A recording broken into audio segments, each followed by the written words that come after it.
تھوڑی سی سخت ہے، اگر آپ اجازت دیں تو کر دوں. جی جی جی. عبداللہ بن عمر جو ہیں رضی اللہ تعالیٰ عنہ، ہر صحابی کا ایک اپنا ذوق ہوتا ہے. یہ جو ان کا جو ذوق ہوتا ہے نا، ہر صحابی کا اپنا ذوق تھا. مثلا میں دلیل دیتا ہوں، بے شمار صحابہ ایسے ہیں جو مولا علی علیہ السلام سے بڑی محبت کرتے تھے، شدت کے ساتھ. صحابی حضور کے تھے لیکن مولا علی سے اتنی محبت کرتے، جن میں حضرت بلال ہیں، حضرت سلمان ہیں، حضرت ابو ذر ہیں، حضرت مقداد ہیں، عمار بن یاسر ہیں، حذیفہ بن یمان ہیں، حجر بن عدی ہیں. انہوں نے جانیں قربان کر دی ہیں. محبت تو تھی نا، یعنی ان کا ذوق یہ تھا.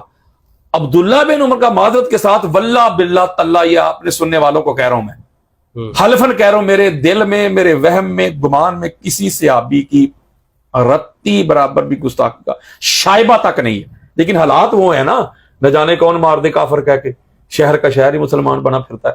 حضرت عبداللہ بن عمر کا جو ایک ذوق ہے نا، وہ بنو امیہ کی طرف تھا، رجحان اس کی طرف ہے. آپ کو پتا ہے ہماری صحیح بخاری میں لکھا ہوا ہے کہ جب یزید پلید کی بیعت ہو رہی تھی تو سب سے پہلے عبداللہ بن عمر نے بیعت کی نہیں تھی، بلکہ جب یہ واقعہ ہررا ہوا ہے اس کے باوجود جب لوگوں نے اس کی اس لعنتی کی، اس پلید غلیظ کی جب بیعت توڑی ہے، تو اس وقت بھی عبداللہ بن عمر، میں بخاری دے رہا ہوں، بخاری کے ٹھیکیداروں کو، عبداللہ بن عمر نے اس وقت بھی کہا تھا کہ یزید کی بیعت توڑنا ایسے جیسے اللہ کے رسول کی بیعت توڑنا ہے.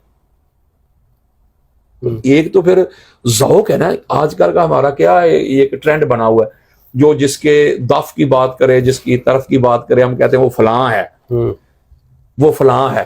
کوئی مولا حسین سے محبت کی بات کرے تو ہم کہتے ہیں یہ حسینی ہے، تو کوئی یزید کے دف کی بات کرے تو ہم کہتے ہیں یزیدی ہے. تو اس کا مطلب یہ ہوا کہ ایک رجحان ہوتا ہے، ایک بندے کا ذوق ہوتا ہے. تو لہٰذا اگر انہوں نے کہا بھی ہے تو بھائی ان کی بات کون سا قرآن حدیث ہو گئی؟